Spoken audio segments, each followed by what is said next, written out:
কাশীপুর উদ্যান বাটিতে ঠাকুর শ্রীরামকৃষ্ণের রোগজীর্ণ দেহ ক্রমেই শীর্ণ হতে লাগল।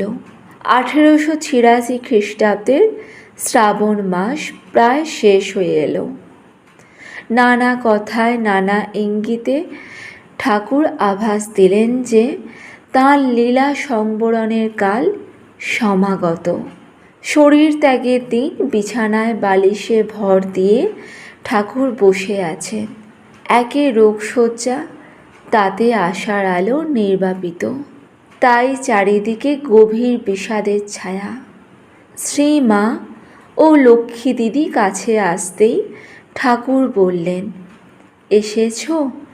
দেখো, আমিও যেন কোথায় যাচ্ছি, জলের ভেতর দিয়ে অনেক দূর। এই কথা শুনে শ্রীমা কাঁদতে লাগলেন। ঠাকুর বললেন, তোমাদের ভাবনা কি? যেমন ছিলে তেমনই থাকবে। আর এরা, নরেন্দ্রনাথ ও সমস্ত ভক্তদের উদ্দেশ্যে ঠাকুর বলছেন, এরা আমায় যেমন করেছে তোমারও তেমনই করবে। লক্ষ্মীটিকে দেখো, কাছে রেখো। অবশেষে 31শে শ্রাবণ, 15ই আগস্ট রাত্রি 1:02 ঠাকুর দেহত্যাগ করলেন। পরদিন ঠাকুরের পুত দেহ কাশীপুর শ্মশানে চিতাগ্নিতে আহুত হল। সন্ধ্যাবেলায় শ্রীমা ব্যথিত হৃদয়ে শরীর থেকে একে একে সব গয়না খুলতে লাগলেন। শেষে যখন হাতের সোনার বালা খুলতে যাচ্ছেন, তখন ঠাকুর আবির্ভূত হয়ে তাঁর হাত চেপে ধরে বললেন, আমি কি মরেছি যে তুমি এ অস্থির জিনিস হাত থেকে খুলে ফেলছ? তারপর শ্রীমা আর বালা খুললেন না, কিন্তু সেই সময় হতে তিনি খুব সরু লাল পেড়ে কাপড় পরতেন। ঠাকুর শ্রীরামকৃষ্ণের দেহত্যাগে শ্রীমা অত্যন্ত কাতর হয়ে পড়লেন। প্রতি মুহূর্তে, প্রতি কার্যে, প্রতি চিন্তায় তাঁর কেবলই মনে পড়তে লাগল শ্রী শ্রী ঠাকুরের কথা। তখন মায়ের কিছুই ভালো লাগতো না, কারো সঙ্গে কথাবার্তা বা আলাপ করতেও ইচ্ছা হতো না। শেষে ভক্তেরা ঠিক করলেন, তীর্থ দর্শনে শোকের উপশম হতে পারে। অতঃপর শ্রীমা 15ই ভাদ্র শ্রী বৃন্দাবন দর্শনে যাত্রা করলেন। সঙ্গে গোলাপ মা, লক্ষ্মী দেবী, মাস্টার মশাইয়ের স্ত্রী এবং যোগীন মহারাজ, কালী মহারাজ ও লাটু মহারাজ। শ্রী বৃন্দাবন ধামে প্রায় 1 বছর ছিলেন। এই সময়ে তিনি বৈদ্যনাথ ধাম, বারাণসী, অযোধ্যা প্রভৃতি তীর্থস্থান দর্শন করেন। দীর্ঘকাল তীর্থবাসের পর শ্রী মায়ের মন অনেকটা স্বাভাবিক হয়ে এলো। শ্রী মায়ের মানসিক অবস্থা দেখে কাশীতে এক নেপালি সাধুনী মাকে পরামর্শ দিয়েছিলেন, মা, পঞ্চতপা করো। বেলুড়ে গঙ্গা তীরে নীলাম্বর মুখোপাধ্যায়ের বাগান বাড়িতে থাকার সময় শ্রী মায়ের মনে পঞ্চতপা অনুষ্ঠান করার জন্য আগ্রহ দেখা দিল। কিন্তু পঞ্চতপা কি তা তিনি জানেন না। তাই যোগিনী মাকে জিজ্ঞাসা করলেন। তিনি বললেন, বেশ তো মা, আমিও করব। তারপর 1 তলার ছাদের ওপর সব আয়োজন হলো। 5 হাত অন্তর ঘুঁটে দিয়ে সকালে 4টি আগুন জ্বালানো হলো। আর আকাশে গ্রীষ্মকালের সূর্য। গঙ্গায় স্নান করে এসে সেই অগ্নিকুণ্ডের ঠিক মাঝখানে শ্রীমা আসনে বসলেন। তার পাশে যোগীন মা। দিনের শেষে সূর্যাস্তের পর অগ্নিকুণ্ড থেকে উঠে এলেন। এইভাবে ক্রমাগত 7 দিন উদয়াস্ত তপস্যা চলল।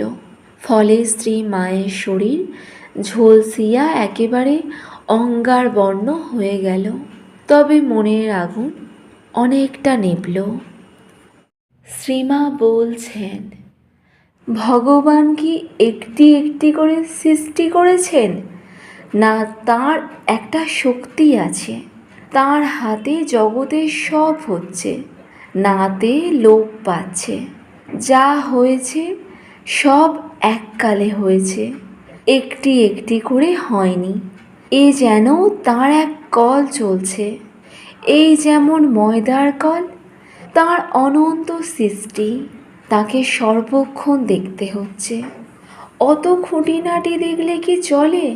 তিনি জীব জন্তু সবই হয়েছেন বটে, তবে সংস্কার ও ধর্ম অনুসারে সকলে নিজ নিজ কর্মফল ভোগ করে। সূর্য এক, কিন্তু জায়গা ও বস্তু ভেদে তার প্রকাশ ভিন্ন ভিন্ন রকমের। সৃষ্টিও সুখ দুঃখময়, সকলের সুখ হওয়া সম্ভব কি করে? শরীর ধারণে কিছুমাত্র সুখ নাই। ঠাকুরের কৃপা যাহার ওপর হইয়াছে, সেই কেবল তাহাকে ভগবান বলিয়া জানিতে পারিয়াছে, এবং তাহার সেইটুকুই সুখ জানিবে। কামনা থেকেই ভোগ। চৌতলা বাড়িতে বাস করলেও যার বাসনা নেই, তার কিছুই নেই। আর গাছতলায় বাস করেও বাসনা থাকলে ওই থেকেই সব ভোগ এসে পড়ে। স্বভাবই তো সব, মানুষ স্বভাব ছাড়তে পারে না। চৈতন্যদেব বলেছে, স্বভাব ছাড়িতে নারে জীবের দায়, স্বভাব ছাড়িয়ে ভজে ভক্তি তার পায়। সহ্য গুণ বড় গুণ, এর চেয়ে বড় গুণ আর নেই। ধৈর্য যদি চাও, তবে ধরিত্রীর কাছ থেকে ধৈর্য কাকে বলে একবার শিখে নাও। সেই প্রকৃত মানুষ যে সর্বদা জগতের হিত করে। বাসনা থাকতে জীবের যাতায়াত ফুরায় না, বাসনাতেই দেহ থেকে দেহান্তর হয়। একটু সন্দেশ খাবার বাসনা থাকলেও পুনর্জন্ম হয়। তাই তো মঠে এত জিনিস আসে।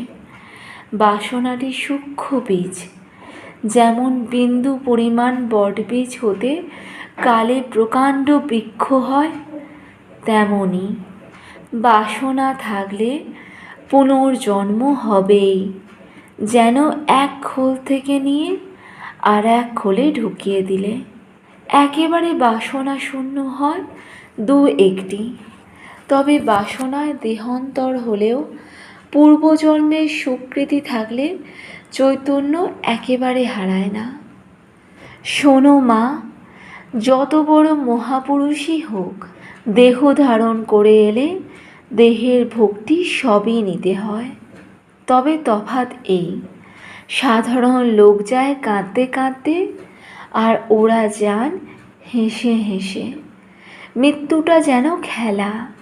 পৃথিবীতে জ্ঞানীর ভয় নেই, অজ্ঞানীরই যত ভয়।